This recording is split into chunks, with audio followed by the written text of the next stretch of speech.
En los ranchitos y pueblitos donde la noche pesa como una losa, hay historias que nadie debió escuchar. Hoy te traigo 3.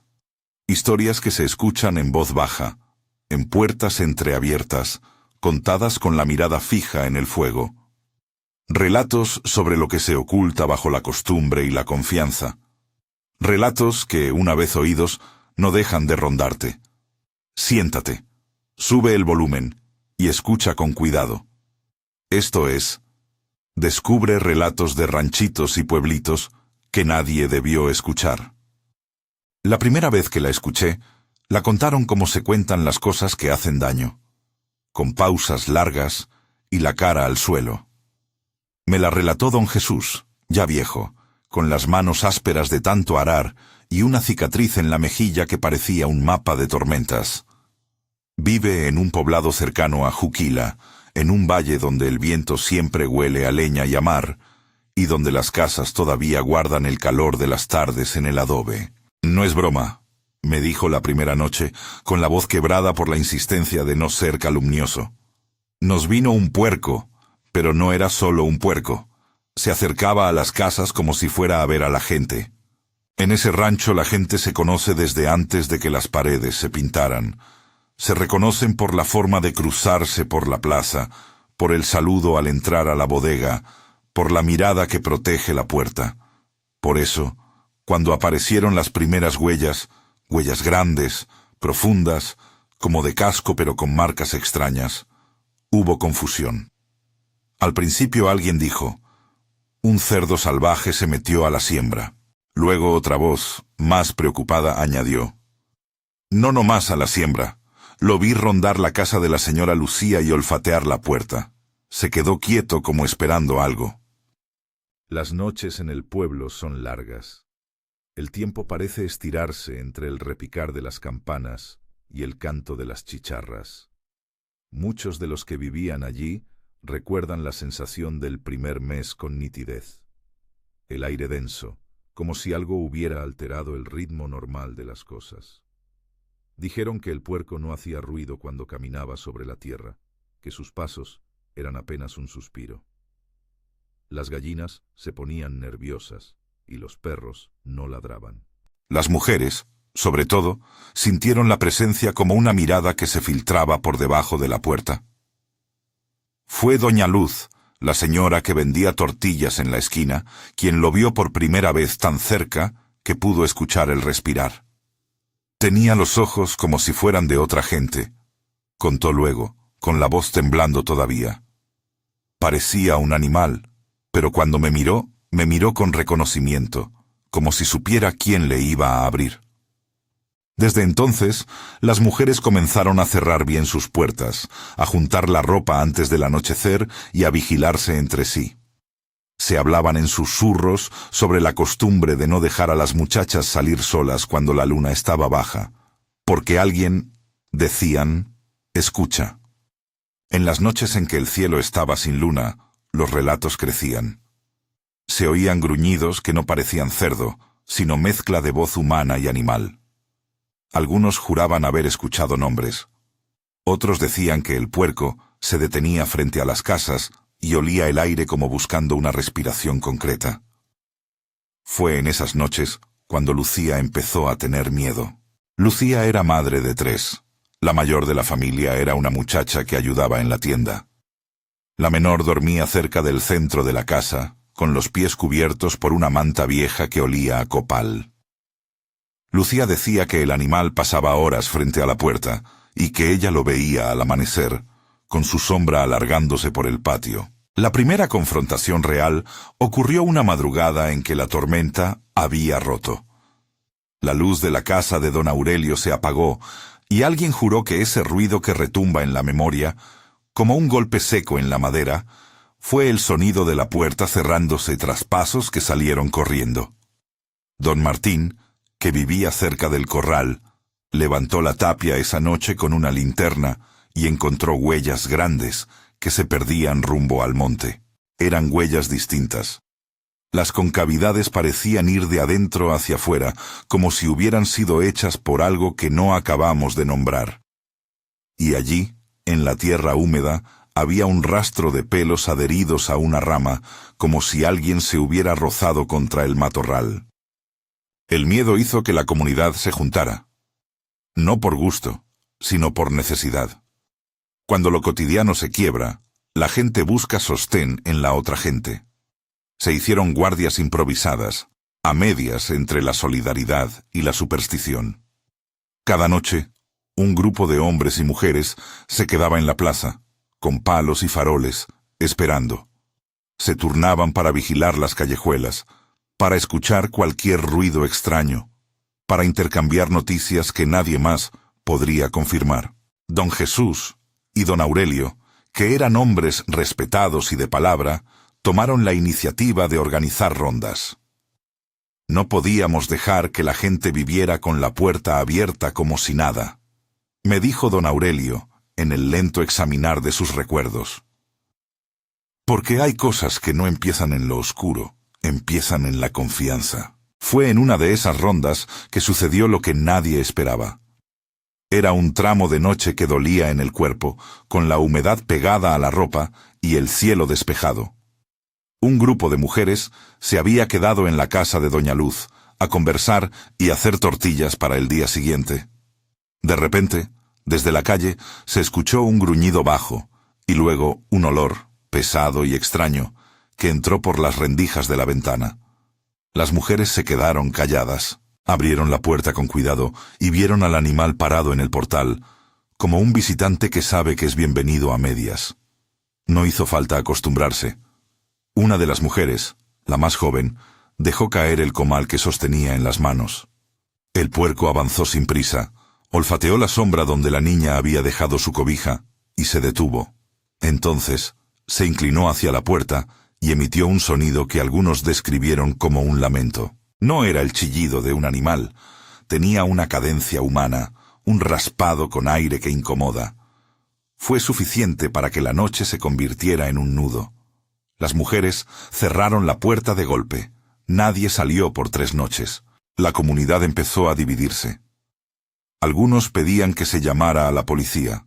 Otros, más viejos en la vida del pueblo, hablaban de cosas que no se podían nombrar en voz alta. Hubo quien insinuó que podía tratarse de un nahual, palabra que en muchas iglesias y casas se conjuga con temor y con la obligación de no murmurar en voz alta. Hubo quien habló de brujos y de pactos antiguos, pero sobre todo, había algo que se repetía. El animal parecía tener predilección por mujeres. Se acercaba a ciertas casas, olisqueaba, se quedaba horas sobre la sombra de la puerta. A las mujeres se les hinchó la garganta con esa sensación de ser observadas por algo que no respeta la lógica. Fue don Macario, un hombre de pocas palabras, quien propuso la idea de atraparlo. Si es un animal, lo encerramos, dijo. Si es otra cosa, al menos sabremos qué es. No era un llamado a la justicia formal, era un gesto de desesperación. Construyeron una trampa pobre con lonas, una jaula improvisada y una red vieja. La idea no era noble, era lo único que la incomodidad permitía. La noche que lo lograron, me contaron, hubo una tensión que se sentía en los huesos. Lo vieron llegar como siempre, lento y con esa costumbre extraña de olfatear cada puerta. Los hombres se acercaron, lo acorralaron con linternas y palos. El animal, al verse cercado, se agitó. Todo pasó rápido y al mismo tiempo fue una eternidad. Cuando lo trajeron al centro del pueblo, en medio de astaros y faroles, el silencio se rompió por un murmullo que no era solo por la presencia del animal. Fue la incomodidad de mirar algo a lo que se le quiere poner nombre. El puerco era más grande que cualquiera que hubieran visto. La espalda ancha, el pelo oscuro, la respiración pestilente. A simple vista cualquiera habría dicho que era un cerdo. Pero al acercarse, algunos notaron peculiaridades que no podían explicarse. La cabeza estaba en una posición que parecía escuchar, y había una especie de manera de sostener el cuello como lo haría una persona que se resiste a algo. Cuando lo levantaron para encajonarlo, algo sucedió que nunca nadie olvidó. El animal dejó un sonido que se pareció peligrosamente a una voz humana, un murmullo con ritmo de frase. Los que estaban cerca juraron que había dicho un nombre. No lo repetiré aquí, porque los nombres en estos pueblos pesan. La madrugada siguiente fue de decisión. La comunidad discutió hasta el amanecer cuál sería el destino del animal. No acudieron a la policía, no por falta de ganas, sino porque la policía tarde o nunca llegaba, y porque la sensación era de que lo que estaba en juego no entraba en los papeles oficiales. Hubo una votación bronca, con gritos y lágrimas. Algunos imploraban piedad. Otros, que habían perdido hijos en accidentes y no querían otro luto, pedían una solución definitiva. Entre el calor del enojo y la urgencia protectora, se cedió al temor. Lo llevaron a un descampado lejos del pueblo. Allí, con la respiración dura por la humedad y el olor a leña y a tierra, se decidió lo que se creyó necesario. No voy a glorificar lo que hicieron. No es el relato de una hazaña heroica, sino el recuerdo de una comunidad que, privada de otras formas de justicia, pareció actuar desde donde la desesperación y la confianza, rota, la empujaron. Rociaron con gasolina, dijeron luego, como si mencionar el combustible banalizara el acto, y prendieron fuego. Las llamas lamieron el animal con rapidez. Algunos cerraron los ojos, otros miraron hasta el final. Cuando las llamas se apagaron, cuando la noche volvió a su posición habitual y un viento caliente trajo ceniza al pueblo, algo más ocurrió. En el centro de ese círculo humeante no había ya un cerdo. Entre los restos, entre lo que quedó, se distinguía la figura de un cuerpo humano. Un hombre, dicen, con la ropa chamuscada y un semblante que ni la muerte pudo suavizar. Fue una visión que dividió a la gente entre los que necesitaban creer que aquel hombre era la llave de su sufrimiento y los que veían en ese desenlace la puerta abierta a otras preguntas. Enterraron lo que quedó en un sitio apartado, en un lunar de tierra que no era del pueblo, bajo la creencia de que así bastaría. Pero los entierros no curan las memorias. Pasaron semanas, meses. La vida retomó una forma de normalidad, pero el tiempo dejó huellas que no son fáciles de borrar. Algunas mujeres tuvieron pesadillas. Otras dijeron que, a veces, por la madrugada, creían sentir pasos que no correspondían a ningún humano. Los hombres que participaron en la captura y en la quema, los que sostuvieron la decisión en voz alta, comenzaron a tener dolores de cabeza y sueños donde se veían a sí mismos delante de un espejo que les devolvía un rostro ajeno. No todo el mal provenía de la bestia. Parte del horror residía en la conducta de una comunidad que, sin otras salidas, decidió abrir la mano de su propia violencia. Con el paso del tiempo el pueblo recuperó la calma, en apariencia.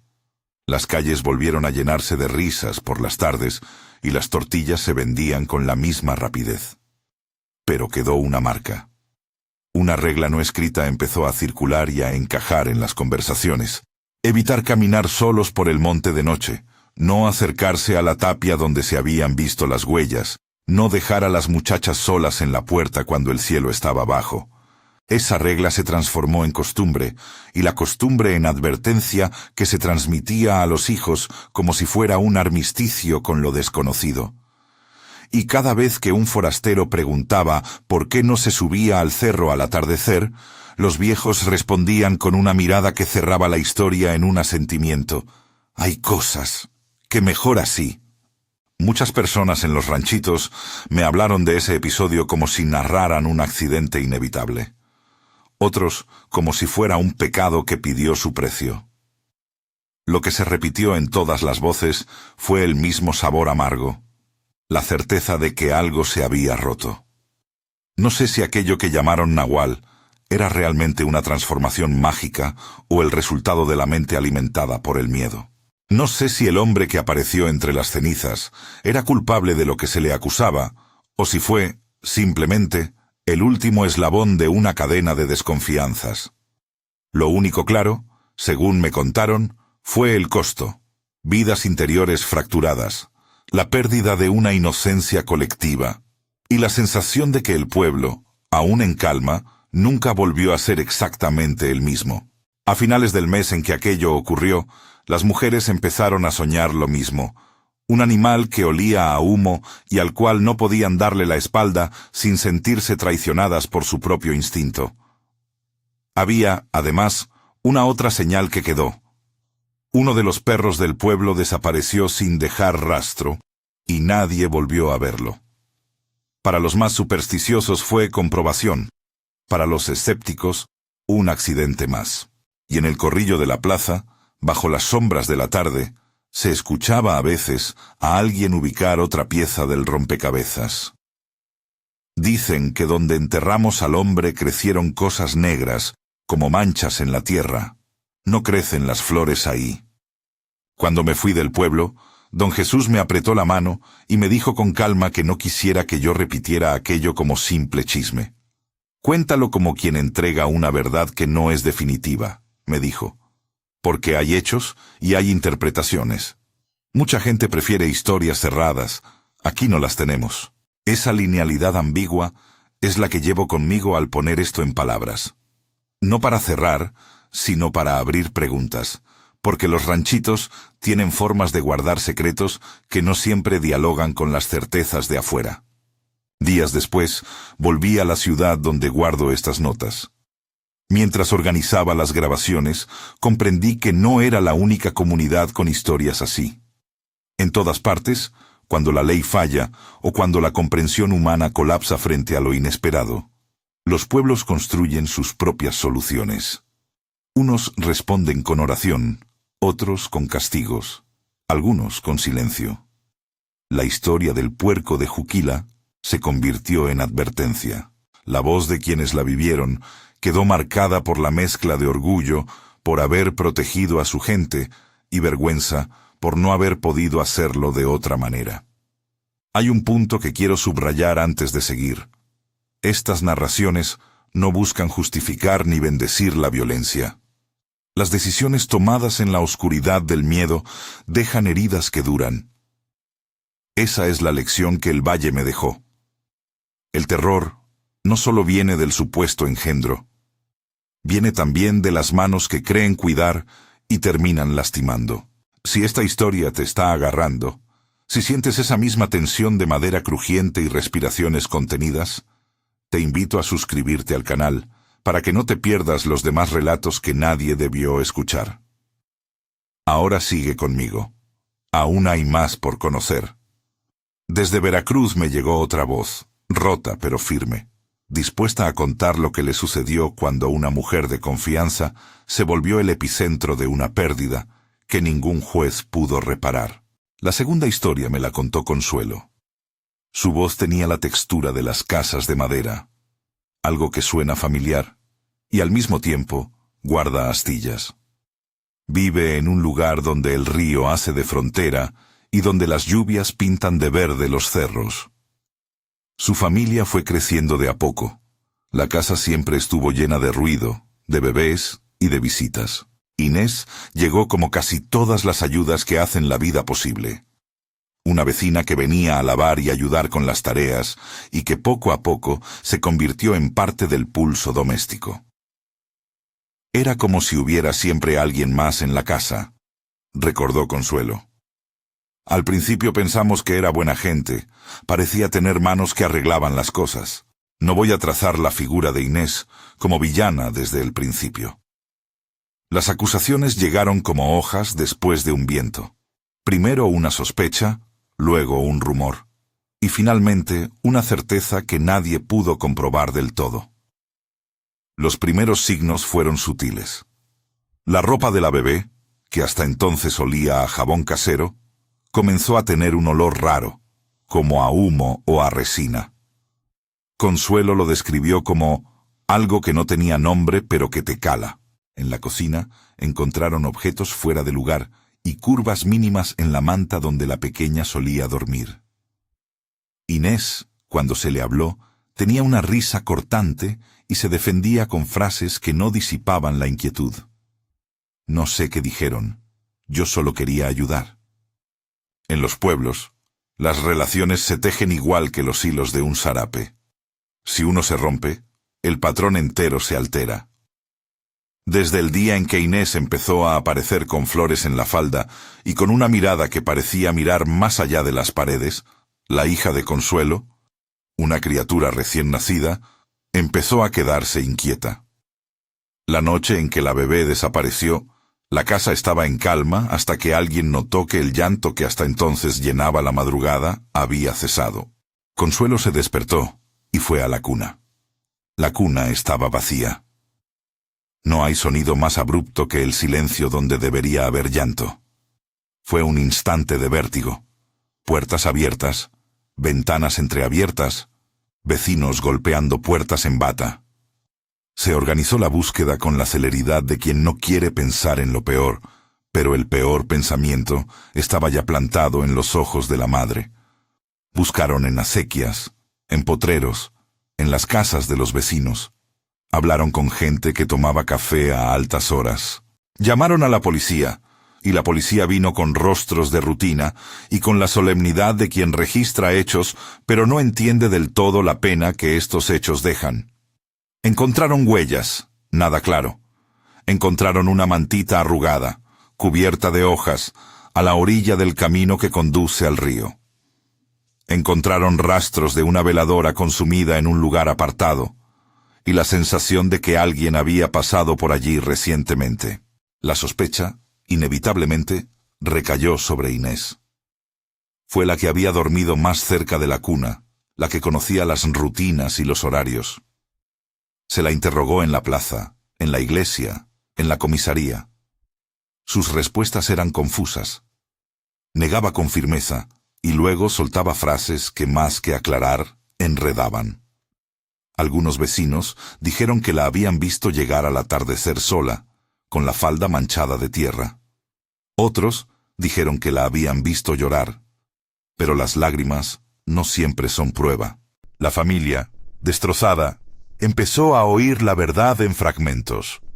Una vez Inés había dicho que quería tener poder, que había estado cerca de lo que llaman cosas de fuerza, y que pagaría un precio. La palabra pagar en los ranchitos no es una cifra, es una atmósfera que estremece. La casa donde vivía Inés fue revisada. No voy a describir lo que había en detalle. Solo diré que lo que encontraron no fue la prueba que esperaban los que pedían justicia inmediata. Había símbolos pintados en telas, ropas que no pertenecían a la familia, y objetos sucios con la tierra de otro lugar. Todo ello permitió que la sospecha se volviera acusación ante los ojos de muchos. La policía hizo lo que pudo. Tomó notas, recogió pruebas, explicó los límites de la ley. Pero la ley no siempre llega donde el dolor y la rabia ya han encendido la mecha. Un día, cuando la búsqueda se volvió ya una necesidad pública, Irma, la hermana de Consuelo, entró a la habitación de Inés y encontró algo que la dejó sin aliento. La cunita de la bebé estaba vacía, pero había rastros de pequeñas prendas dobladas, como si se hubieran guardado deprisa. En otra habitación, bajo un colchón, hallaron un pañuelo con un olor que a Irma le pareció familiar, pero que no supo nombrar. Como si alguien hubiera intentado fingir que la casa estaba normal, dijo luego. Como si se hubiera llevado a la niña pensando que nadie lo notaría por un rato. Lo que siguió fue una mezcla de procedimientos oficiales y justicias paralelas. La gente del pueblo no pudo evitar preguntarse por qué alguien haría algo así. ¿Qué gana una persona por robar una criatura a la que crió desde que llegó? ¿Qué clase de poder puede pagar una pérdida así? Las teorías se multiplicaron, desde la posibilidad de tráfico hasta la de un pacto personal. Pero en los ranchitos se sabe que las palabras grandes a veces solo sirven para ocultar el dolor. Por eso, muchas voces preferían hablar de traición. Que te la quiten las manos a la cara, dijeron algunos con lengua afilada. Y en esa expresión cabía más que un reproche. Cabía la herida de una confianza rota que ya no se recompone fácil. La familia de Consuelo no encontró al cuerpo de la niña. tampoco la policía. Hubo días en que la casa se volvió un lugar de visitas silenciosas. Gente dejando comida, gente sentada en la puerta, gente con la mirada pegada a la nada. Consuelo me contó que empezó a tener visitas nocturnas. Vecinos que se presentaban a las 3 de la mañana con linternas, preguntando por señales. Hubo, además, quienes se acercaron con certezas morales, queriendo castigar a la supuesta culpable antes de que la ley hablara. En ese punto, la comunidad estuvo al borde de decidir su propio veredicto. No voy a relatar aquí una venganza ni un linchamiento. No porque no existieran deseos, sino porque los hechos tienen una forma más perversa. A veces la violencia no se consuma, pero la sospecha deja marcas tan profundas como una condena. Inés fue encerrada temporalmente en la casa de la comisaría. Días después, ante la falta de pruebas concluyentes, la tendieron de nuevo a la duda pública. La gente la evitaba. La miraban como si llevara encima un polvo que pudría la ropa. Algunos, con la dureza que otorga la desesperación, afirmaron que ella misma confesó que la niña ya no estaba, pero las versiones variaban según quién las contara. Consuelo me dijo una cosa que me quedó marcada, que la pérdida de una hija no se arregla con un nombre, ni con una confesión, ni con un entierro. La ausencia se vuelve un espacio que nadie se atreve a ocupar.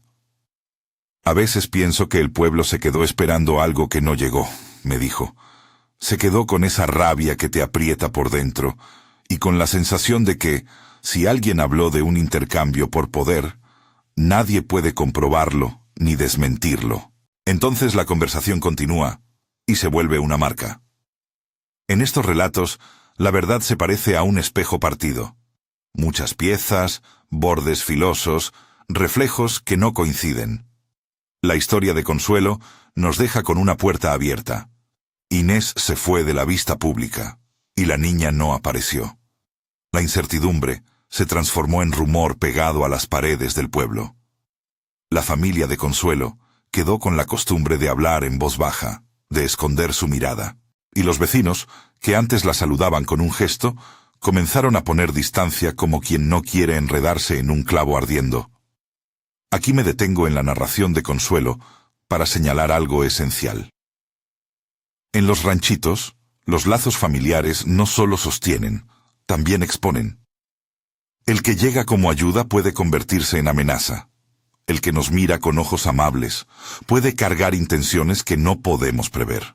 La vida en comunidad es un tejido inseparable de confianza, y cuando un hilo se rompe, toda la trama tiembla. No digo esto como juicio, lo digo como advertencia. Antes de seguir con el tercer relato, quiero que sientas la distancia entre lo que la ley puede y lo que la costumbre impone. En el siguiente pueblo, la decisión no vino de la policía ni del sistema. Vino de manos y voces que se consideraron guardianes de una tradición. Hay lugares donde la norma de la comunidad pesa más que los artículos de un código. En Las Cañitas, esa norma tenía un horario. Nadie subía al cerro después de las 6. Esa regla no era capricho, era una herencia que se cumplía con la misma devoción con que se enciende una vela en domingo. Y es allí, en ese cerro, donde una curandera llamada Refugio alteró para siempre la rutina de la gente. Pero esto será otra historia. Y la cuencia ya está preparada. Hay pruebas, hay testimonios, hay gente que afirma haber visto círculos negros en la tierra. Hay nombres que se pronuncian con cautela. Si quieres seguir escuchando estas voces que la mayoría preferiría no haber oído, quédate. En el próximo tramo te contaré qué pasó en Las Cañitas y por qué la regla de las 6 se convirtió en una advertencia que pesa aún en el aire. Las Cañitas se terzó como una fotografía antigua. Casas bajas, tejas de barro, el camino que sube hacia el cerro marcado por huellas de carretas y guaraches. Ahí, la regla de las 6 se decía con la misma urgencia con que se reparten las tortillas. Al caer la tarde, nadie subía al cerro. Nadie lo preguntaba, nadie discutía la razón. Se cumplía porque se había cumplido siempre y porque, en los ranchitos, las reglas viejas se sostienen por el respeto y por el miedo contenido en la memoria. Refugio vivía en la ladera baja del cerro, en una casa que olía a hojas secas y a jabón hecho en casa. La gente le traía de todo: una friega para el mal de ojo, una promesa para que la fiebre cediera, una ofrenda o una hogaza recién hecha. No era fácil decir si Refugio era una curandera de oficio o simplemente una mujer que sabía qué plantas calman y cuáles no cuentan con milagros. Su voz era baja, sus manos tenían cicatrices de trabajo y sus ojos miraban con la certeza de quien ha visto mucho y no se sorprende ya. El pueblo la respetaba hasta que una enfermedad llegó como quien pasa por la puerta con prisa y no vuelve. Primero, fueron malestares que se atribuyeron a la mala temporada: dolores, náuseas, fiebre que subía y bajaba. Las madres comenzaron a llevar a los niños a la plaza con la esperanza de que algún remedio casero detuviera el escalofrío que tomaba los cuerpos. Toño, el niño de los colines, tenía 5 años y una risa fácil. Lo vieron jugar con una lata y al día siguiente ya no pudo levantarse de la cama. Su muerte fue el primer grito que la comunidad no supo cómo transformar en otra cosa. Cuando el llanto de los colines se hizo rumoreable por toda la calle principal, la gente buscó culpables como quien busca sombra en la tarde. No es que la acusación se dijera abierta desde el principio. Las cosas en los pueblos se acomodan por sí mismas hasta que alguien las empuja. Refugio fue llamada porque era costumbre hacerle caso a quien en las noches encendía velas y hablaba de hierbas. Ella fue, tanteó la temperatura, puso emplastos, hizo lo que supo. Toño empeoró. Murió pocas horas después. El dolor lleva una fuerza que desordena el sentido. En las Cañitas no estaban acostumbrados a ver tantos enfermos a la vez. Murieron otros niños, una abuela que cuidaba de nietos, hasta que la sospecha, esa semilla pequeña que siempre germina en los suelos secos, se clavó. ¿Qué pasaba con las curaciones que no curaban? ¿Qué pasaba con los que entraban en contacto con Refugio y luego se marchaban más pálidos? Los rumores son manos que hacen el tejido de una historia. Lo que se dice se transforma en prueba. Al principio los comentarios fueron discretos. No sé, la vi salir tarde. ¿Quién sabe qué habla con las plantas? Pero pronto la plaza se llenó de voces con filo.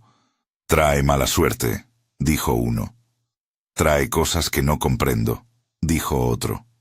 Hubo quien culpó al cerro entero, como si la tierra hubiera decidido ponerle precio a la curiosidad. No voy a presentar a Refugio como un monstruo. Nunca conocí a nadie que deseara conscientemente la desgracia ajena. Tampoco voy a vendérsela como una mártir. En la narración de las Cañitas hay una cosa cierta. La comunidad, asustada y sin respuestas, se orientó hacia la persona que consideraba más ligada a lo que no entendía. Y allí, en esa punzada, se decide muchas veces la suerte de los hombres. Las primeras reuniones para aclarar lo que ocurría comenzaron al amanecer, cuando la bruma todavía colgaba de las hojas. Se juntaban en la sombra de la iglesia o en la piedra grande junto al camino.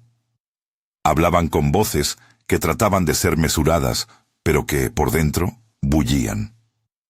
Un día, doña Carmen, la madre de Toño, se acercó con el rostro hinchado, y con una voz que parecía no pertenecerle dijo: «Hay que hacer algo.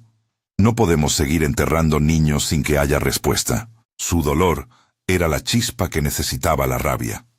En esos parlamentos surgió la decisión fatal: sacarla del pueblo, llevarla al cerro y juzgarla a la luz de lo que la comunidad considerara justo.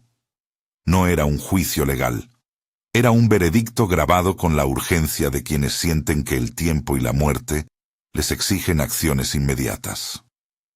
Tomaron a Refugio al anochecer, cuando sus manos aún olían a pimiento y a agua, cuando la gente se apiñó en la plaza para mirar el paso del cortejo.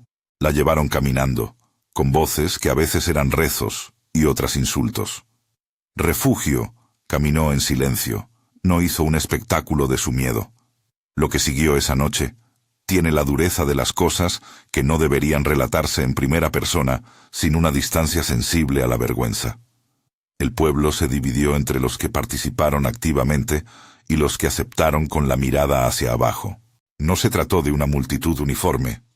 Hubo voluntades que cedieron a la furia y otras que lo hicieron por la convicción de proteger a los suyos.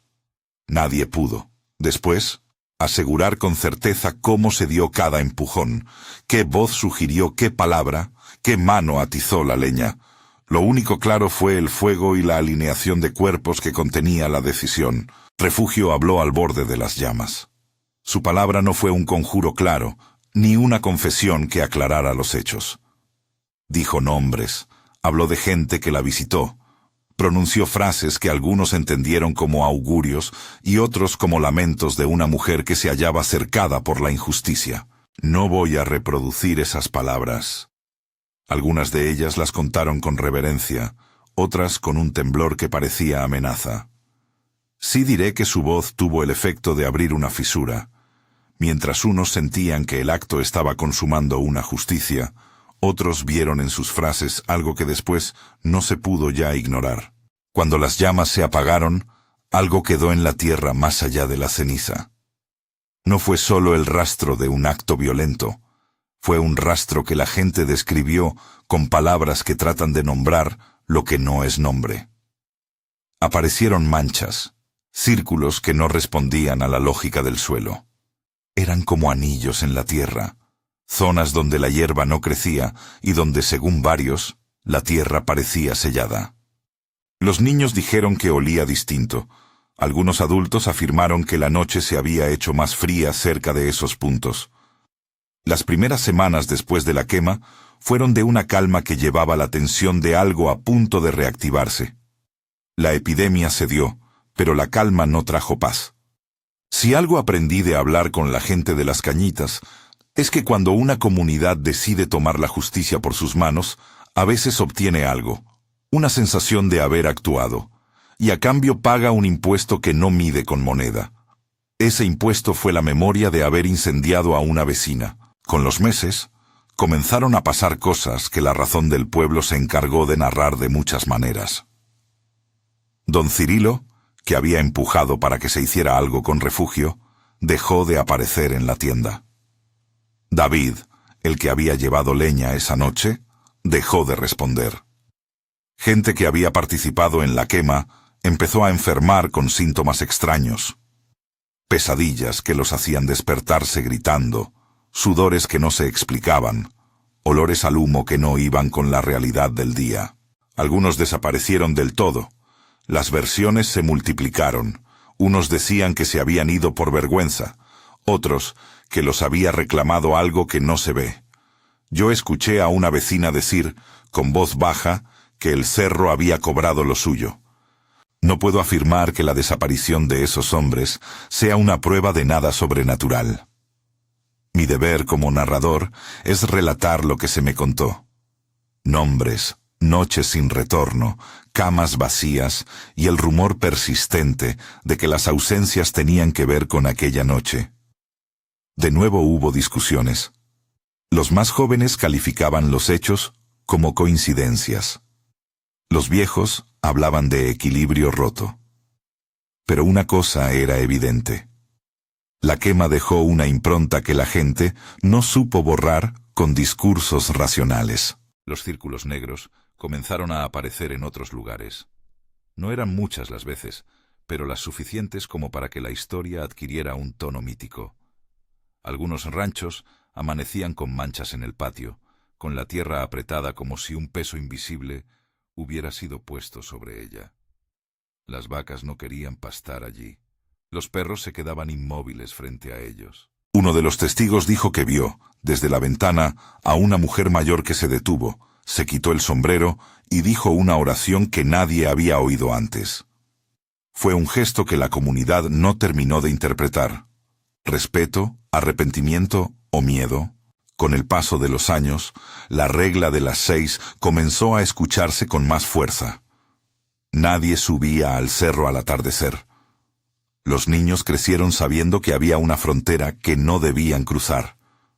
Los padres contaban la historia sin llegar a los detalles, como quien presenta un aviso. Suban temprano si van a cosechar. No vuelvan después de las 6, cuiden a los suyos. Esa prohibición adquirió un cariz casi formal. La voz pública la repetía como quien enseña el catecismo. No subas, decían, no vayas a la loma, que ahí hay cosas que se quedan con quienes se asoman. Las consecuencias se extendieron más allá de la ausencia física. Los que habían participado en la quema vivieron con una sombra difícil de sacudirse. Se hablaba bajo la mesa, se miraban de reojo en las ferias. Las esposas, los hijos, las hermanas de esos hombres empezaron a revelar un fenómeno curioso. Los objetos personales desaparecían. No eran siempre cosas valiosas. A menudo eran fotos, collares, una cobija vieja. Para muchos, esas pérdidas eran coincidencias. Para otros, eran entregas simbólicas, algo que el cerro pedía en compensación. Hubo una escena que me narraron con detalle, porque la consideraron un punto de inflexión para la memoria colectiva. Fue una madrugada en la que una vecina, la nuera de un hombre que había participado activamente en la quema, soñó que Refugio caminaba bajo la lluvia con las manos abiertas. La mujer despertó sudando, y en el patio encontró marcas en la tierra. 7 puntos, alineados, como huellas pequeñas. Esa noche la familia tuvo miedo. Al día siguiente la mujer empezó a enfermar. No se habló de maldición formal. Se habló de sueño malo y de la necesidad de no provocar la memoria.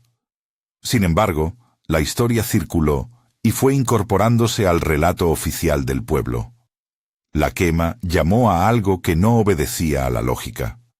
Con el tiempo, algunos intentaron traer la historia a la luz para sanarla. Hubo confesiones en susurros, tarjetas con disculpas enviadas a la familia de Refugio, velas encendidas en su memoria. Otros insistieron en callar. Una generación más joven, que había escuchado fragmentos en la escuela y en la plaza, empezó a cuestionar la norma de las 6. ¿No es acaso superstición? ¿No podría recuperarse ese cerro como tierra de trabajo? Las discusiones siempre morían en una frase tácita. La memoria colectiva no se deshace de la culpa con palabras. Lo que me interesa subrayar aquí no es la veracidad de cada desaparición ni la realidad literal de los círculos negros. Lo que importa es la pauta que surgió entre los ranchitos. Cuando la inseguridad choca con la falta de instituciones eficaces, las comunidades buscan mecanismos propios de control. Algunas veces, esos mecanismos funcionan para reparar, otras, para destruir. En Las Cañitas, la línea entre solucionar y ceder a la violencia se borró. La quema de Refugio fue el gesto extremo de un pueblo que se asustó de sí mismo. Me encontré, meses después, con la hija de Refugio. Me la señalaron en el mercado vendiendo frutas con las manos ásperas como las de su madre. Tenía en la mirada el cansancio de quien ha heredado un estigma. Me contó cómo sobrevivieron, con trabajo, con paciencias pequeñas y con la sensación constante de que en las esquinas la gente todavía los miraba con desconfianza. Me dijo que su madre, antes de morir, solía repetir una frase que nadie en el pueblo quería escuchar en voz alta. No soy la que entierran. La frase quedó colgando en la memoria de quienes la oyeron. Algunos la tomaron como resistencia, otros como amenaza. Hay una dimensión que merece atención, la de la transmisión cultural. En los ranchitos, la línea entre lo que cuenta la historia y lo que prohíbe la costumbre se vuelve fina. Las reglas orales, como la de no subir al cerro, sirven como protección, pero también como cadena. Protegen a los niños de peligros reales, caminos resbaladizos, animales sueltos, noches sin luz. Pero cuando esas reglas se nutren de miedo y de memoria de actos injustos, se convierten en un agente que perpetúa la desconfianza. Enseñar a no subir después de las 6 puede salvar vidas. Enseña también a no preguntar. He hablado con antropólogos y con ancianos que insisten en el valor de la tradición. Me han dicho que las curanderas han sido, históricamente, figuras indispensables en la vida de los ranchitos. Que su conocimiento de plantas y de signos del cuerpo es un capital que no se valora desde la ciudad. Pero también hay otra verdad.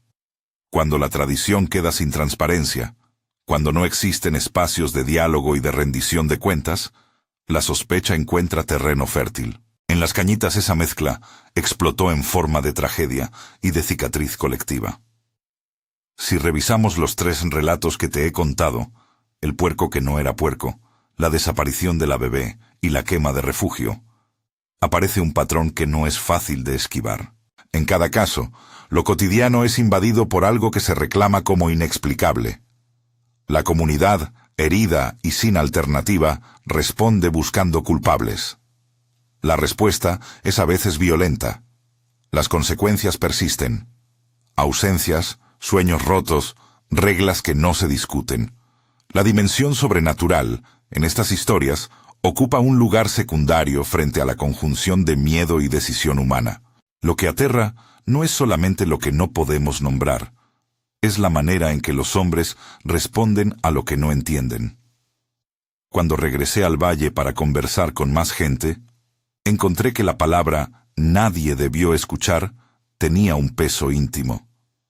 No se refiere solo a la prohibición de oír las cosas malas. También habla del secreto social que muchos preferirían enterrar. En cada ranchito hay relatos que funcionan como advertencias cruzadas. No confíes ciegamente, no dejes entrar a quien no conoces, no subas al cerro. Esas advertencias salvan y condenan a la vez, proveen seguridad y perpetúan sospechas. Quiero detenerme un momento en algo que permitirá comprender mejor el sustrato moral de estas historias. La sensación colectiva de que la justicia formal es ineficaz. En demasiadas ocasiones, los pueblos actúan porque la respuesta del Estado es lenta o inexistente, porque la policía actúa con distancia, porque la medicina tarda en llegar. Ese vacío crea una tensión entre la ley y la costumbre. Las acciones que surgen en esa tensión no siempre son justificables, pero son explicables. Explicar no es exculpar.